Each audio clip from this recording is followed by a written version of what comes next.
Hey guys, it's Shamsa and welcome back to my channel. Now today's recipe that I'm going to share with you all is a highly requested one. It's my fried steamed roast chicken. Perfect for any occasion, absolutely juicy and moist chicken pieces. Let me run through what you need and then we'll start cooking.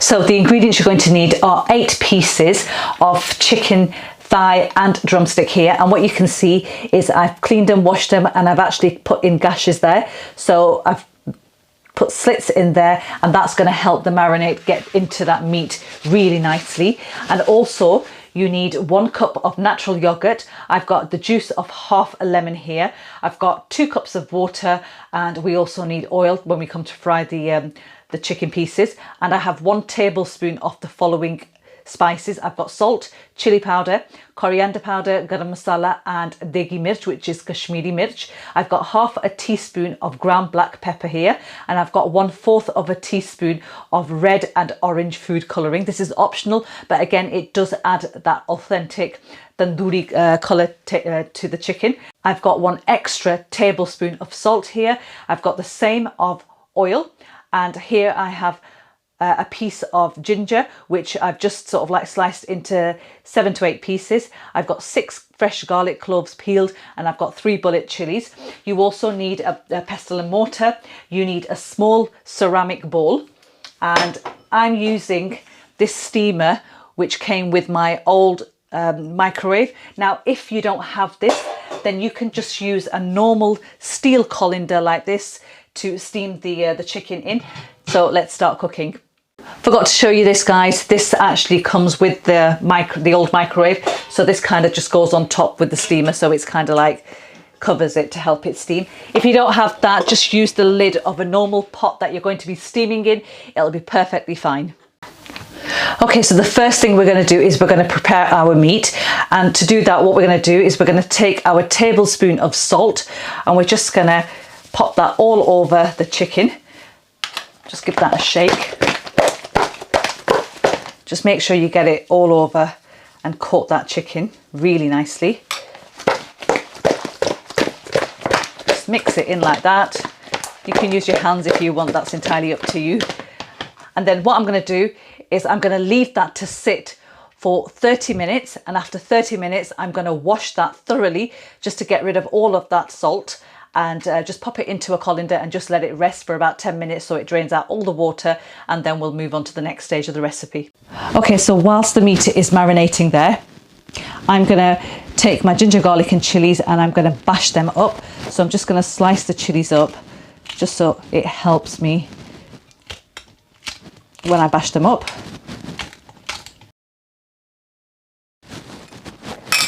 And straight in with the ginger.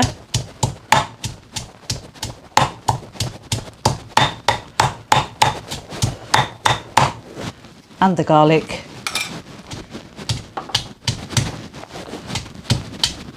And I'll show you how it looks once it's done.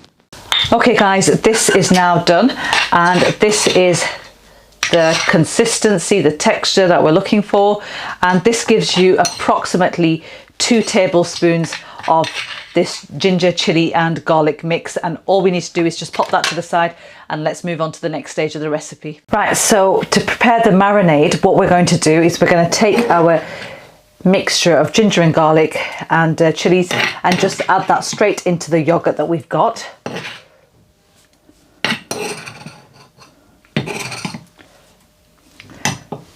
Followed by the tablespoon of oil, the lemon juice, and all of the spices, the dry spices, so that goes in as well. And we are just going to give this a good mix and make sure everything is well combined.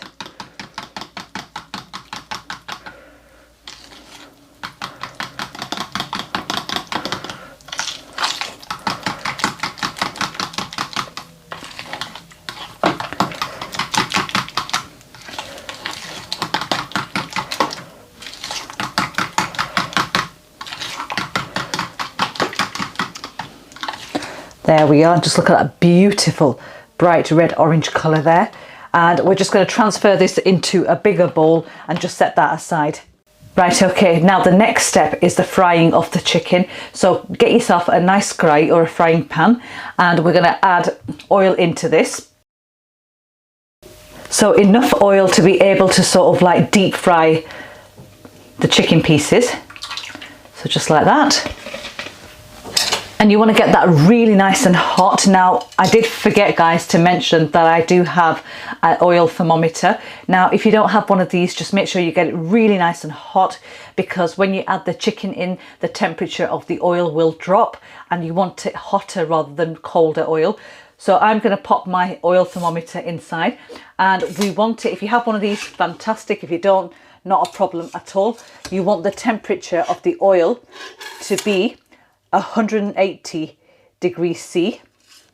Let me just pop the clip onto that. It's a krai so it won't stay. I'm just going to leave it there just so it comes to temperature. And in the meantime, I've washed my chicken and I've just set it aside. So by the time the oil is nice and hot and ready, the chicken will be ready to add into that. So I'll see you guys once the oil is ready. Okay guys, I don't know if you can see, but the oil temperature is now just above 180. I've just closed my hob and I'm just going to take the oil thermometer out and just set it aside on a plate with kitchen paper. This is for the chicken. And I'm just going to turn this back up again and then just add the chicken in very quickly, and just be very careful when you add this because it's really, really hot. So step aside.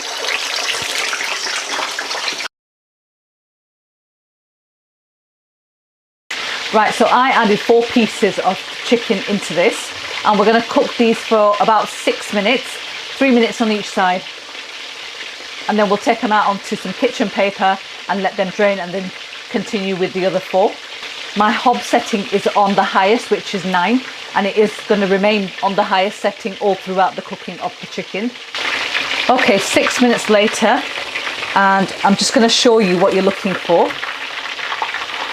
So you're basically looking for a brown colour here, you can see. And I'm just going to take them out onto some kitchen paper and then straight in with the next batch. Okay guys, once your chicken is fried, just set that aside and let it cool down for about 10 minutes, and then we'll move on to the next stage of the recipe.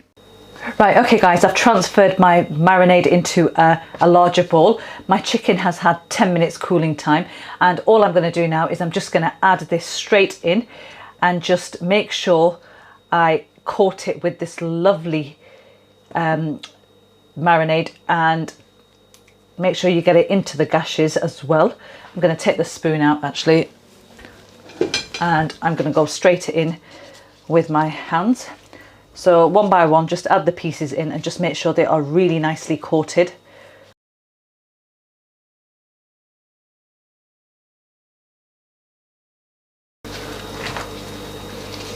And then what I'm going to do is I'm going to leave this to sit like this. Just make sure you face all of those little pieces down, because you want the marinade to be penetrating into that meat really nicely. Just make sure it's facing down like that.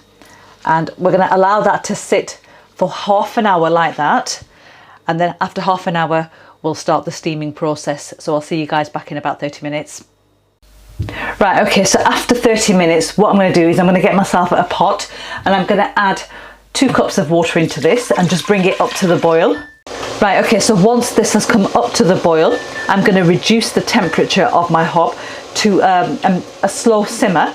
And the reason why I allowed it to settle a little is because if I was to add the bowl into this with the steamer on top, it'll start to rattle. So even that's come up to temperature now. So to that, I'm going to add my bowl into that, and then I'm going to top that with my steamer, and then I'm going to take my chicken pieces. As you can see, it started to rattle, and that's with the gas off, the hob off, and I'm just going to place my chicken pieces all the way around. Just give them a final dip before you actually add them into the steamer like that. Just make sure you put them however they fit nicely.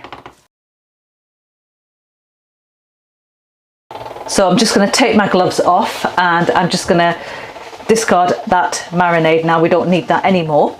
And I'm going to turn my hob on and put it back onto a slow simmer, which is setting 6 for me.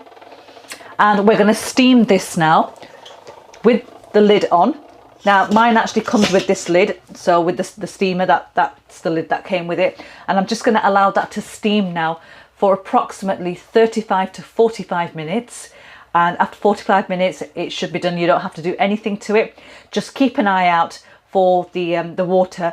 It should be simmering away. So if you feel that somehow, you know, your hob settings are slightly higher and you've not been able to get it to that exact hob setting of medium, then just add a little bit more boiled kettle water in and just, you know, fill it up a little bit more. But other than that, you don't need to touch this. This will steam away nicely now for 45 minutes, and I'll see you guys back in that time. Right guys, it's been 45 minutes. This has been cooking away. I've just given it a minute or two just to sort of like settle itself, and I'm going to remove the lid now and show you guys how it looks.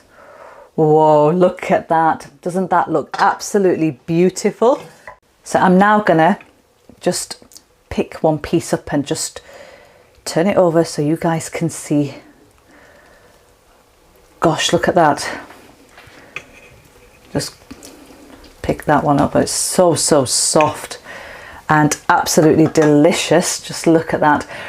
Right guys, there is my fried steamed jargar roast, and let me plate this up and show you guys exactly how it is. Right guys, I have plated up my steamed roast chicken. I'm just going to pop this down and I'm going to try this now and tell you guys exactly how it is. Wow. Grab some chutney for myself, because you simply cannot have steamed roast chicken without chutney. Yum, yum, yum. Take a beautiful piece there. Just look at that. Look at that beautiful piece, and it's so soft and moist. I'm going to break this so you guys can see. Just falls off. Literally, look at that. Just falls off the bone. It is so soft and juicy and moist. And I'm going to first of all try this without the chutney. Oh my god, my mouth is watering.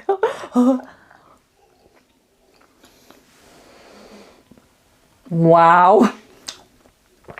Wow, wow. That is the best steamed roast chicken recipe that I've ever tried. And now to try this with some chutney. Yum. Oh my god. I can't wait to make this in like a huge batch full when all my family come down for the celebrations. Wow. Oh my god. Right. That is absolutely stunning, guys. Try the recipe out. Don't just take my word for it. Try it out and let me know how you find it. I'm going to get off camera now because I just can't wait to eat this now. So I'll catch you with another recipe very soon. And don't forget to give the video a big thumbs up. Don't forget to subscribe to this channel if you haven't done already, and hit that bell notification to never miss a video. Back again next week with another new recipe. So take care and happy eating.